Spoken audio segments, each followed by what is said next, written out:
Welcome to Real Talk Hilton Head with David and Dale Cross, the real estate lifestyle podcast of Coastal Carolina. Join us as we share stories from our community, insight into the local lifestyle, and the real scoop on real estate. From market trends to home design, we dive deep into what it means to live and thrive here. Discover the state of mind and philosophy of the Lowcountry that enriches life through personal growth, health and wellness, and human connection. Whether you're a local or thinking of becoming one, we're here to guide you through the ins and outs of living this coastal escape. Tune in, relax, and enjoy the conversation with Real Talk Hilton Head, the podcast of Coastal Carolina. This episode is brought to you by the David Dale team, powered by eXp Realty in Hilton Head. Well, Erika, September is a big music month here in Hilton Head. Do you want to share with us some of the things that are going on this month? Yeah, September is really, it's the intro to the Burr months, as I call them. Yes. So it's like September, October, etc. It's festival season. And I remember you saying last time this is your favorite time of year. It's my favorite time of the year. I love the fall in Hilton Head. I love the weather. I love that it's a little bit more slow paced. But it is, while it's more slow paced and you don't have as many visitors on the island, it's really just jam packed full of events. You're going to find stuff to do every single weekend. And we're so lucky to have so much live music. Yes. And we are lucky to have live music every 365 of the year, but fall is really kind of, that's live music That's season. The sweet spot. Yeah. And it's just, the festivals that happen. I mean, if you're looking, you have everything from the weekdays to the weekend. Wow. So everything in between. Everything in between. Awesome. So I know one of them is the Music and Taste on the Harbour. Yes, the Music and Taste on the Harbour is on Thursdays, both in September and October. And that one is in Shelter Cove Harbor. Okay. And if you're not familiar, where in Shelter Cove Harbor, look for the Neptune statue. Yeah. Which you cannot miss it. You can't miss it. If you miss it, we're sorry. There's no seeing it. Near the stage over there. But Music and Taste on the Harbor is a really great event with even a greater mission. It's a free event, but it is bring a canned good for the Deepwell Foundation. Right. And the Deepwell Foundation is a Hilton Head-based charity that originally started as they were providing wells to Hilton Head residents that didn't have city access for water. Wow. And it's evolved to scholarship opportunities to it's a full-fledged, really Hilton Head-centric charity. Wow. So the canned food drive really helps families this time of year, and as you're kind of getting into the holidays, Thanksgiving and everything. So that's where the food goes to. And but the Music and Taste on the Harbor it's just such a nice experience because you get that waterfront around 6 to 9, so that perfect kind of, you have an early dinner, you can have dinner in Shelter Cove Harbor and experience the live music. Their headliner this year is a classic, Deas-Guyz. Okay, Deas-Guyz. Yes. I didn't realize they were playing. They're going to be doing in September, I believe, every Thursday except for one. Okay. And I think that one's going to be Target band. Okay. But Deas-Guyz are, if you haven't heard Deas-Guyz live, you have to hear them at least live once. So we have to share what type of music they are, because they're a mix of a bunch of different things. It's a mix, and you can elaborate on it. It's just, I mean, I grew up with Deas-Guyz, so it's kind of like, to me, they're a Hilton Head staple. Like, they're Deas-Guyz, yeah. It's just, that's all. So the people that don't know, they're a mix of reggae, they're a mix of Motown, rhythm and blues. They do pop, they do rock. It's such, it's easy, exciting listening. If that's something that, like, it's a performance within itself. It's not something that you're just going to find in the background. It's really, they engage the audience. They're just, they're all such talented musicians and performers. But Music and Taste is just an experience in the restaurants. And I love waterfront dining. I think it's really, in that time of year. I mean, in Hilton Head, that's what you need to do this time of year, right? Oh, you need to be outside enjoying it, because it's just, and the more outside you are, the better, and you can just kind of go from weekend to weekend of different festivals. And that one is happening every Thursday, but at Shelter Cove, okay. That's in Shelter Cove, and kind of what I was always talking about, like, those are like the core areas of Shelter Cove, whereas Shelter Cove has Music and Taste. there's a one-time event over in Harbour Town on September the 14th, and that is the Harbour Town Fall Festival. Ooh, all right. Tell me some more So about that. more Deas-Guyz. Yes, so more if you Deas-Guyz. miss them over at Music and Taste, you can catch them over at Harbour Town Fall Fest. But Harbour Town Fall Fest is different. That one is a one-time event from 11 to 6. Okay. And there's music, but there's like a sidewalk sale. There's classic cars on display. It's free to the public. Okay. There's no requirement for bringing, and same thing with Music and Taste. There's no requirements, but it's free and open. Yeah. But it's just, it's got a lot of kids activities. It's really kind of for the whole. It's family friendly. Both of them are really family friendly. They're both right? family friendly. And that one, I would say in particular, Harbour Town Fall Fest is really family friendly. Wow. Now, with both these festivals, are we bringing our own lawn chairs or So blankets? You bring your own lawn chairs, particularly for Music and Taste. Okay. Do not bring outside food and drink. All right. Because they obviously want you to patron. Yes, patron, and it's just, it creates people that you don't want coolers and everything there. But for Harbour Town Fall Fest, there's more seating available. Okay. But you can bring your own lawn chairs. Do they do it under that Liberty Oak? Yes, so Okay, it's in that that's area. So you're going to find, and kind of going into the park, towards the playground. Okay. And what's great for the kids, they have a beautiful playground. It's it's state of the art. It is. I mean, it's all woven in. And if you have not been to the Harbour Town playground, we highly recommend it if you have kids. And it's so we spent many hours there with our children. Cool, the live oak trees kind of like weaving in between everything. Yes. I was like, that's a playground within itself. Don't climb on them. It's beautiful. It's a beautiful park, and it's just Harbour Town. And beyond that event, there's another event in Harbour Town in September, and that is a ticketed event, but worth the ticket price in its entirety. That's the Shrimp Festival. Oh, I've been excited to talk to you. All you can eat shrimp. All you can eat shrimp. It's on September the 20th, and there's shrimp vendors, there's craft beers, there's live music. It's a really exciting event, and they have so many takeaways, like beyond it's worth its weight in ticket price just from how much shrimp you can consume and drinks and everything. But you also get keepsakes, and I know we've talked about it. It's like a keepsake engraved glass. Yes. And there's competitions for the different vendors. So you really can kind of get involved with the event. And not just adults, and that's also kid-friendly because they have activities for the kids, They too, do have right? activities for the kids. They've got like jump houses and things, and it's just, so it's not just a food and beer kind of festival. It's really, you can bring the Everybody. littles. Everybody can come. Now, I heard that there's a special guest that visits and helps with all the voting. Because you do vote for best food, for best dish, and best brew. So he comes and helps with that. If there's such thing as a shrimp celebrity, 2 words Guess come who to would mind. it be? I know. I was going to say, give you a second to guess. And 1, 2, 3. Forrest Gump. Go. So Forrest Gump, while he is fictional, he is real in our hearts. Yes. He's very real down here. Very real down here. Forrest Gump is special to this area in particular. Forrest Gump was predominantly filmed in Savannah, Georgia, but it also was filmed in South Carolina as well. So Whereabout? So if you have seen Forrest Gump, which I'm sure most people have. And if you haven't, go look at it if you want to come down to the Low Country. It's a good kind of intro to the Low Country Yes. from a visual perspective, because Forrest Gump did not go to Vietnam in reality. That is Hunting Beach. Okay. Oh, wow. That's Beaufort. Yeah. Beaufort, so yep. A lot of the scenes that were the Vietnam scenes, and some of the like the oak-lined trees and stuff, that was all within Beaufort, Jasper, Hampton County as well. So not just Savannah. But sorry to interrupt you. So that is just a perfect prediction of not prediction, but illustration of the Low Country. All those trees. From a visual, I mean, that's our area. From a visual perspective, I would say Forrest Gump really is the one to show. Yeah. And I think it's nice because it extends past Savannah, that you're really kind of seeing more, like when you're driving and seeing bike paths and stuff, like those are what the trees look like here.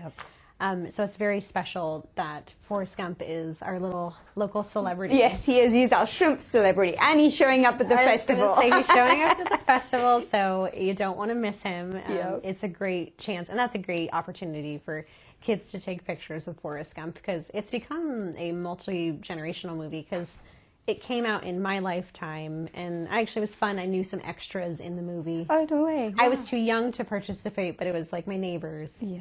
I can still to this day see them doing it. And it's nice to see them how I remember them as a kid. Okay, and now they've changed. Now they've changed significantly, but I was like, oh, my neighbor, there she is at 25 years old. It's really fun to kind of watch it and see it, of just how much it's been part of this area for so long. And it's people my age and more just showing their kids Forrest Gump to this day. So it's a little low country special movie. Special movie. Are you thinking about making a move to the low country?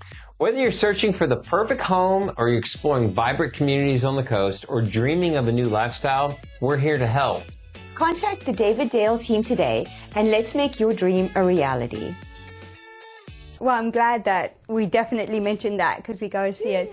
Now, the music, there's going to be live music as well with the Shrimp Festival. So that's also kind of tied in with another festival that we have. Yeah, so live music, kind of what we were talking about, it's really, we're so lucky to have so much of it on Hilton Head, both in free and ticketed events. And during September, we have, through the Culture HHI office through the town of Hilton Head, there is the Hilton Head Island Jam. Yes. It's this is the third year. It's on September 18th through the 21st. And that is a songwriting festival. And it's really bringing talents from not just local talent, like really kind of extending from here to Nashville. Wow. Because songwriting, Nashville is one of the epicenters for songwriters. And they bring some of the talent here, and so many songwriters are also performers in their own right, but they've written sometimes for huge acts. And so it's a really multi-venue site. Everything from larger outdoor locations like Low Country Celebration Park to smaller restaurants like Big Bamboo and everything. So it's really, there's so many chances to see these amazing performers throughout that entirety. And I think that's a great point, because when I was looking into it before the show, and actually I wanted to shout out to our friends Michael and Michelle. This is especially for you. I know you guys love music and the songwriter, especially Nashville music, but we're super excited when I was looking into it, because I didn't realize it was in so many venues. I mean, traditionally you think it's just Celebration Park, one big event, but this is spread out different times, different locations throughout the 4 days. It's also just different kind of music and vibes. Like it's not going so to it's not just Nashville country No, and that's the music. thing too, is I think that there's a misconception that Nashville only equals country. There's like indie kind of rock and various things. Like it's even sometimes blues and kind of jazz. Like there's a lot of different mix. So it's not just going to be traditional country music. See, that's what I had in my head. So I'm so glad that you said that, because I saw all the names. There's probably about 20 or 30 artists. There's a lot of artists performing this year. It seems to be getting progressively bigger, which is very exciting for Hilton Head. And I think that every year we're going to see that grow to more venues. And I really hope that more Hilton Head businesses can accommodate for this, because it would be great to maybe someday have it be beyond the certain amount of days. Like it would be amazing if it was like a full week. Imagine a week-long festival. That would be awesome here in Hilton Head. I think that it's also just such opportunity for sometimes our local artists to get in front of connections in Nashville. And I think that's really important to kind of have that network, because nothing makes me fall in love with something more than seeing it live in person. 1,000%. And it's so different being live. So some of the locations, there are quite a few of them. I think there was like 8 of them. Don't quote me on that. But definitely go to hiltonheadisland.com or hiltonhead.com, or pick up a magazine, an Island Events magazine. You'll have that to see the full schedule, because sometimes things may change last minute. So it's just it's great that since there are so many different opportunities to see it, you really it can go around your schedule. You can go after work, you can go while you're on vacation. So there's multiple ways to see it this year. Wow, that's very exciting. 3rd time we're having this. Yeah. Awesome. So Let's transition into food. Well, actually, one of the venues, since there are going to be food locations, one of the venues for the Songwriting Jam is a brand new restaurant in Hilton Head. Yes, let's talk about this. I'm very excited. This looks delicious. So there's a new restaurant in Coligny Plaza called Slowcountry BBQ. All right. And Slowcountry is a play on the word low country, but it's really kind of emphasizing our slow-paced way of life, while also mentioning barbecue, which is and slow how they cooked. cook. Yes, it's a play on words. But also when you're walking through Coligny Plaza, it is not a fast-paced hustle bustle. It is a very different kind of shopping mall of sorts. It's Coligny has such deep history on Hilton Head, and this is more of a reflection of kind of the food that you find on Hilton Head, that really kind of southern traditional food, which has not really existed in Coligny before. So this is exciting. That's true, because there's a lot of seafood. You're going to find more seafood on in that area, and I think to have a barbecue restaurant in Coligny is very exciting. And their menu, while it's kind of playing into the traditional things of South Carolina barbecue, they're also really taking adventurous risks and trying different things. And I cannot wait to try this. They have on the menu my favorite snack in a different little adaptation. It's boiled peanut hummus. Wow, boiled peanut hummus. Okay, let's talk a little bit more about this. I can't wait to try that. Outside of their barbecue, their burgers, their chicken, they have all these like traditional sides. Southern sides, right? Southern sides. The boiled peanut hummus is something that I'm so excited to try. So good. Because boiled peanuts, for those who are not familiar, it is the snack of South Carolina. It is. It is. And you either, sorry to interrupt you, either love it or you hate it. You should love it, though. Yes, exactly. You're truly Southern. I have an extreme bias. I'm pretty sure, I think boiled peanuts were my first meal I've ever had in my life. Were your parents? Well, I mean, they're mushy enough. They're soft. You don't need teeth. Yep. I think that's the thing that I my entire life have had to describe to people is what boiled peanuts are. Yeah. Well, how would you describe it? They're the consistency and almost kind of flavor of a chickpea garbanzo bean, as you call it. So it makes perfect sense to make it into a hummus, which is how I've never thought of that before.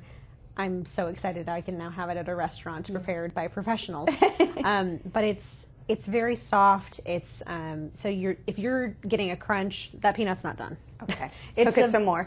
It needs to kind of sit for another minute. And boiled peanuts are traditionally served either salty or Cajun is the two flavors. It's definitely not zero salt. So if you're sensitive to salt, don't have a boiled peanut. Don't try it. And something that you may see people do, and don't be alarmed, is depending on how long it is simmered, you can eat the shell.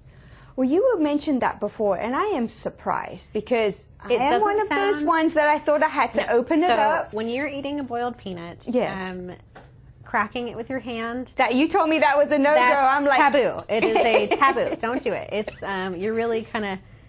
It's showing you're northern when you do that. See, I'm from Zimbabwe, Africa. You got to teach me the southern ways. Southern ways. Traditionally, it's a hand and kind of a little bit of your tooth activity. Okay. You kind of need a mix of the both, but you crack it with your tooth. Okay. And it's not a hard crack. And it's soft. It's so soft. Yeah. But there will be juice. It's just it's a kind of explosion of salty flavor. But I love it so much, and I'm so happy that it's really kind of taken off over the past few years. And I really hope that more people give it a chance, because hearing a boiled peanut may not sound appetizing to some. Not at all. I don't think some people even try it because of the name. I think so, and peanuts in general just have such a history within South Carolina, Georgia. It's like, this is peanut country. So boiling it to me just makes perfect sense. And I think that actually September is the best peanut month. Oh, I think it's kind of the harvest. Okay. Of the peanuts. I think it's September, October is around perfect peanuts. And these are not, they're a specific type of peanut. Okay. It's a green peanut. Oh. So they're kind of jumbo peanuts. Okay. So that's going to be It's not a small peanut shell. Usually you can sometimes get as many as 5 peanuts. No, I've seen how big. They're usually about that big, right? Typically they're about 2 to 3, but it's when you get the multi ones. Are you thinking of selling your home? With our exclusive Elevate package, we combine over 50 years of experience, cutting-edge data analytics, our unique marketing strategies, and our extensive network to help your home rise above the rest. While maximizing your sales price and minimizing the time on the market. So contact the David Dale team today to learn more. I can go on forever. I gotta stop. I'm getting hungry. All right. I really want a peanut. Let's talk about one of the other sides that we're kind of thinking is interesting. I'd love to know how it works, is the burnt end beans. Yes. So That's like different. So it's kind of mixing, because some beans are often traditionally served with kind of meat mixed in. Yes, like ham, right? Yeah, kind of more ham is really kind of that baked bean style. Yes. But this one has a burnt end, so you're kind of getting that extra flavor, char crisp to it. So I think that that's just that extra kind of real traditional barbecue element, because even your sides are barbecue. And they're not normal. I mean, you get your normal mac and cheese and the other normal sides, but those two just jumped out at me as if say, okay, try me, please. Need to try this. And I think sometimes, even if you're not going for the full barbecue experience, sometimes you can just do like a little mix of sides. So if you're wanting kind of a lighter lunch, you don't have to think barbecue's like big, heavy meal. You can just pop in and kind of just get a whole Southern style samples. And like you said, they do have burgers and they do have chicken sandwiches. And they also have chicken. I saw that they smoke, so you can get quarter, half, and whole chickens. Yeah, there's the menu is it's wide. You're going to be able to find a lot of kind of for different diets, and even myself, like I'm a vegetarian. I can find stuff to eat there comfortably. So it's not just like you've got one barbecue item on the menu. Well, it's very exciting that we have a brand new place, and it's taking off from what I hear. It really is taking off. It's become quite popular really quickly. It has excellent reviews. It's just, I think it was really needed for that space. What do you think makes it different than other barbecue spots on the island? I think just kind of its historical roots of kind of connecting with Coligny Plaza. Gotcha. I think that really kind of adds that Hilton Head low country element to it. And I think just, it feels like slow country. I don't know how else to describe it besides that, is it kind of feels a little bit more special. So instead of describing, we just have to try. We need to try it, yes. We need to go. I need to go get my 14 dishes of boiled peanuts. Exactly. You're going to be taking tubs of that hummus home. I know you are. Gosh, I am. Well, beyond the music and the food coming in September, we also have some really good experiences that people can take advantage of. Yeah, so it's there's plenty to do outside of music and food, and one place that really should be a must visit, whether you live here full time or you're visiting, is Sea Love Hilton Head at the Shops and Sea Pines Center in Sea Pines. In Sea Pines, yep. So if you're not familiar, Sea Love Hilton Head is a candle bar boutique, which means it's a you make your own candle. Wow. And you also make your own scent that goes in the candle, right? There's over 100 scents to choose from. You can kind of mix things together. So if you're like, I want bergamot and orange for fall or something, you don't have to just pick one scent and go with that. But it's really great, and it's also such a great keepsake because it's an activity that you can do, whether it's like a date night or you're with your family. Or a rainy day. Yeah, or a hot day. Yeah. And it's, sometimes you do get rained out of your activities. It's the perfect place to go to, but it really should be a destination point because you make your own candle with your scent, and you're making the wax and everything, pouring it, but you also decorate your own holder.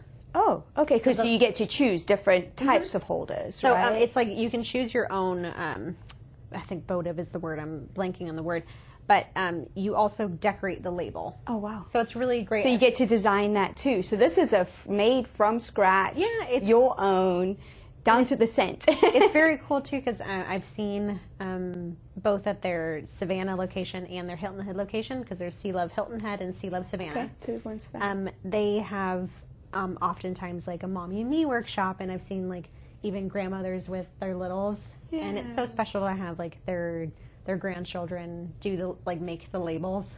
Because then you get to take something home that is specially made. Exactly, and by your time family. spent together. And beyond candle making, they're just a great venue to spend time together. They have so many workshops and pop-ups. Okay. Do they have a workshop this September? Their workshop on Hilton Head is on September the 18th. Okay. It's in collaboration with a company called The Junk Bug. So they bring in smaller vendors who don't have like retail space.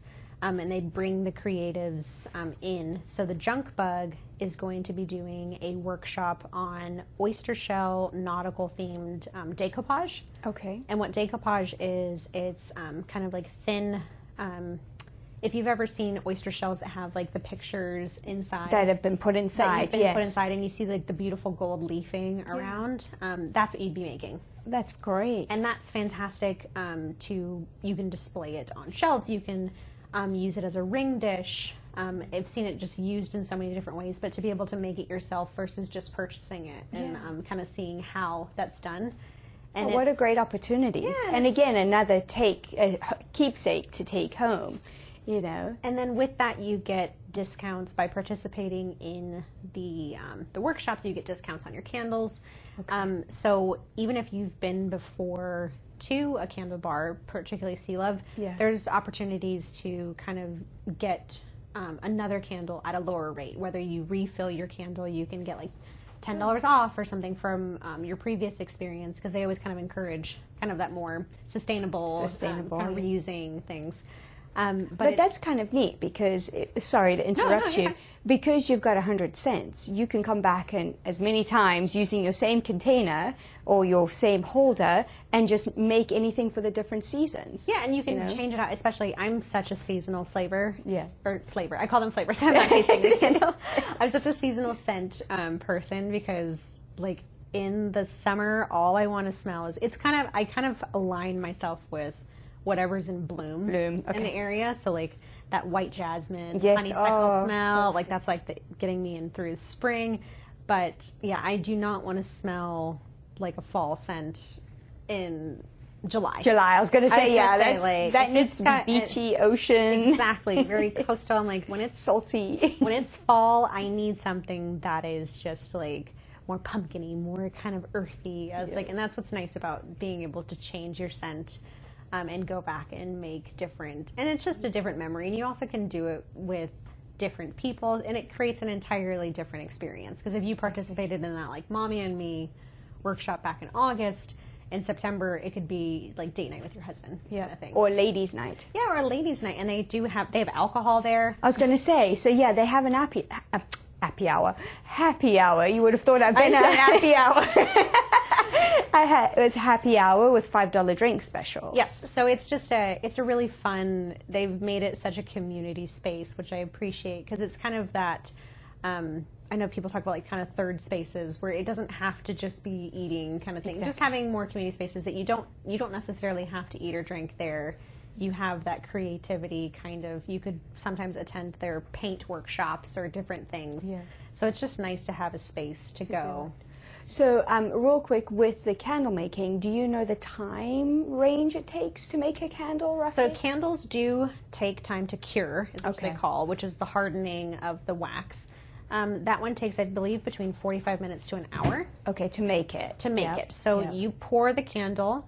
You don't have to 100% stay put. You can go walk around the shops at Seapoint Center and stuff. You can leave and come back while it's setting, so you can go to the restaurant. No, you can so go you're shopping.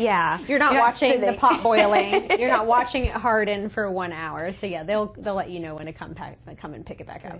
And if you can't pick it up, I saw that they can ship it to can you ship wherever it to you are as well. So, yeah, they can work with you. So if you're staying at a house or a villa, they can have it sent to you. That's great. Oh, that's so exciting. Yeah. Until this episode, I had never heard of Sea Love Hilton Head, so I'm so excited to go and check that out. I believe they opened at the end of last year, but they're newer to Hilton Head, and it's really nice to see such a exciting, thriving business in Sea Pines, because Sea Pines is like, it's a destination point, and having more things to do really makes that like gate fee worth it to go in. So if you don't have access to Sea Pines, you're like, I'm doing multiple activities, whether it's getting on a horse, doing a candle making class, going to experience some of these. And this could also be an activity that you could do before attending some of those Harbour Town the festivals. Exactly. And that's you a great can idea. park and walk and really kind of, I mean, they're not that far, and it's beautiful weather that time of year. Yeah. So it's kind of like, if you're going to Sea Pines, make a day of it. Yeah, it's worth it. Yeah. Definitely. If you've never been into Sea Pines, it's one of the most gorgeous plantations here on the island. It was the original plantation. It is. On the island. It's the master development that True Charles Fraser, it's really, I mean, it's a master plan for an eco-friendly design, which is so Hilton Head. It is. And I love that it's slower traffic through there, bikes take priority kind of thing. It's a special place. So I think that it's so nice to see newer businesses kind of, or revitalized businesses really kind of capture both local and visitor attention in there. Well, let's transition. So one of the things I love most about Hilton Head is how much history is woven into everyday life here. Well, it's kind of what I was talking about, like all this newness on Hilton Head. I think sometimes people forget that while Hilton Head really took off in the 70s and 80s, there's so much history of Hilton Head. Way more than you anticipate, and how old the history is. It goes like we're not talking, we don't know what was happening during Roman times, but there's so much history going back to the Civil War and the Revolution that is still so present on Hilton Head, which is, you just don't think about the Civil War, because when you're going through Charleston, Beaufort, Savannah, you're seeing those antebellum homes. It's just so much more obvious and in your face that this was here. In that time period, like this was what was happening in the 1800s, whereas Hilton Head, you're going to see more like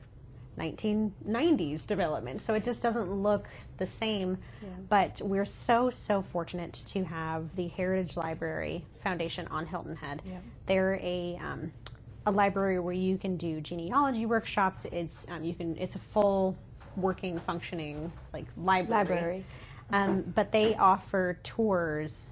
Oh, yes, let's talk about the tours, the history tours you can take. So there's not a lot of history tours available in Hilton Head, so it's so nice that we have they offer it so often at two of their sites.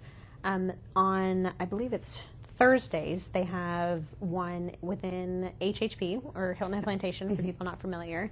You can go to a Civil War site called Fort Mitchell. Yes. And that one, it's really cool because Hilton Head in the Civil War, that side of Hilton Head faces Port Royal. Yes. So there, if you go on these tours and kind of visiting the site, you can really see how the waterways and the fact that Hilton Head is an island played into Hilton Head's like historical battle. Yeah, and the strategies of the people back then. Yeah. Oh, and just like the naval strategies, and really you should go to the tour, because I can't describe it, of just how cool it is to have a Civil War, and it's on the National Historic Places Register, so it's really a historical place. It is, and what I was going to add to that is they've really cleaned it up in the last couple of years, since the old pub was replaced with some condos right next to it. They've really cleaned up the park, and they've got the historical, their placards. And that's through the efforts of Heritage Library, through the town, and we have seen a lot of sometimes reevaluation of things after we had a storm like Hurricane Matthew come through.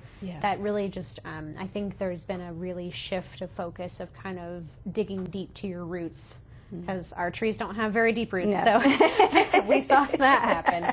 So I think that it's really great that they've and beyond just that site over in HHP, there's also another historical site which has tours on Tuesdays. Both of these tours start at 10 a.m. Okay.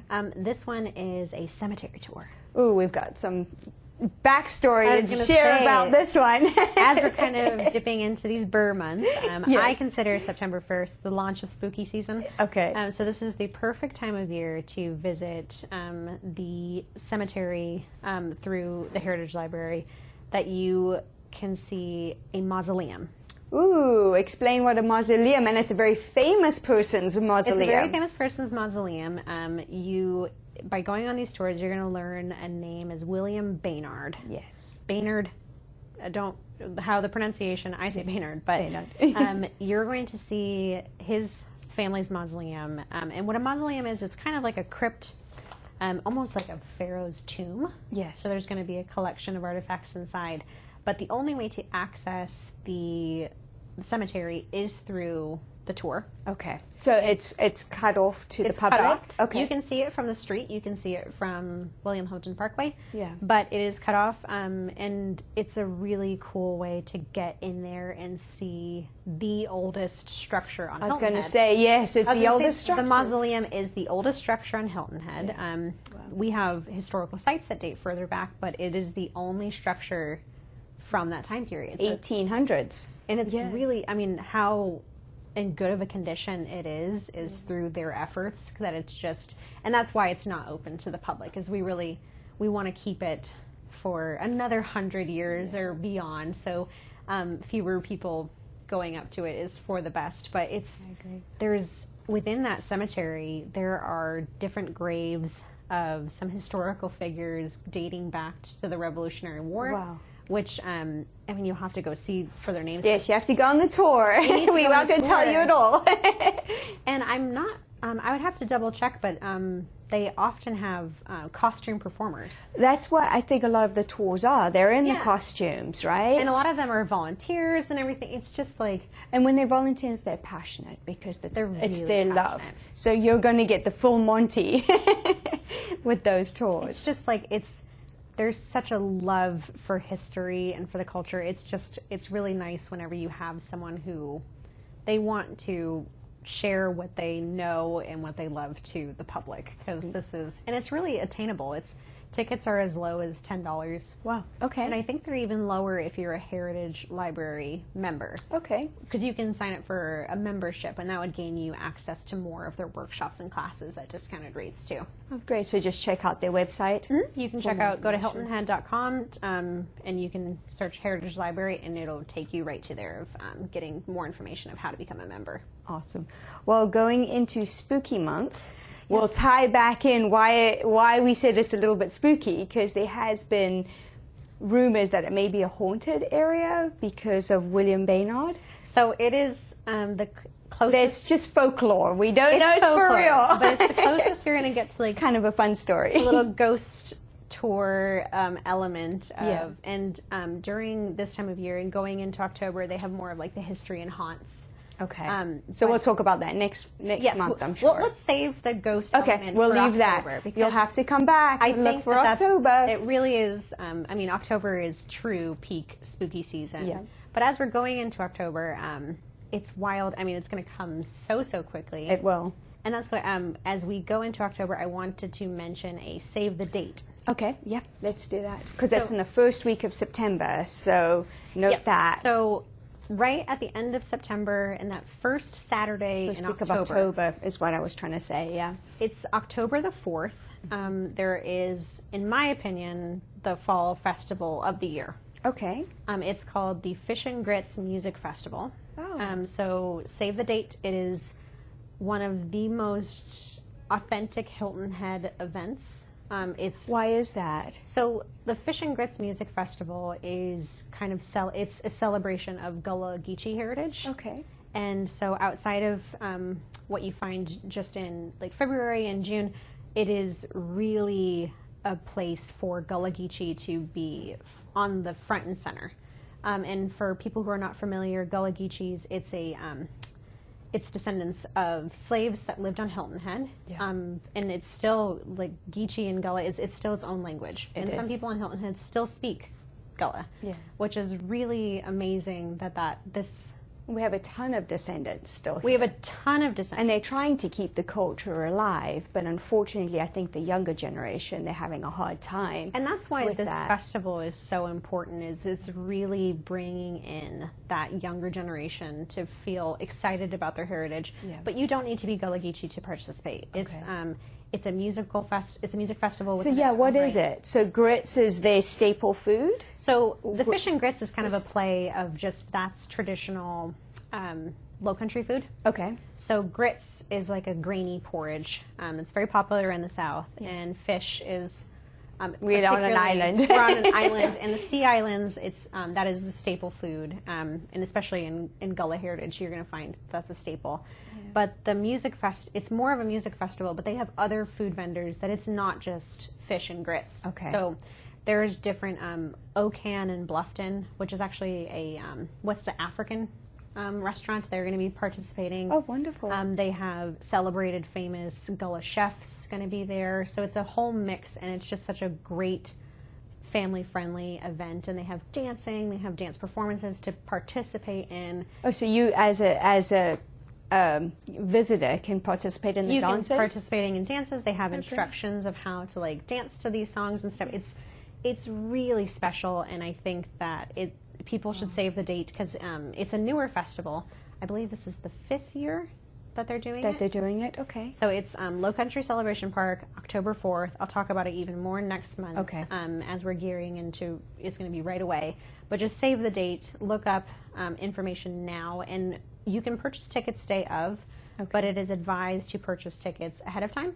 Do you know how much those are? So you actually get a discount through us with the code. It's GULLAH, so the code GULLA, and you're going to get $5 off your ticket. So I think the tickets are as low as $20.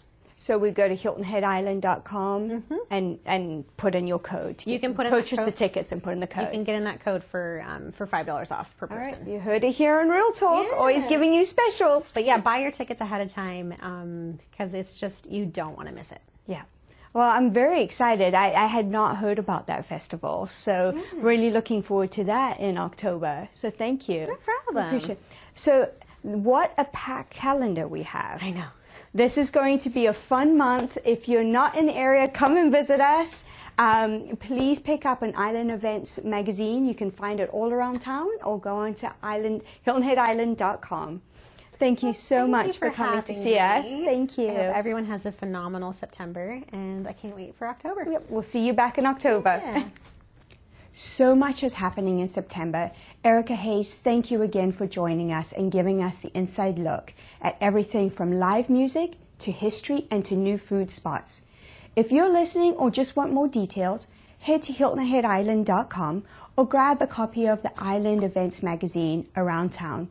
And of course, we'll have all the links in the show notes. Until next time, get out and explore this beautiful low country lifestyle.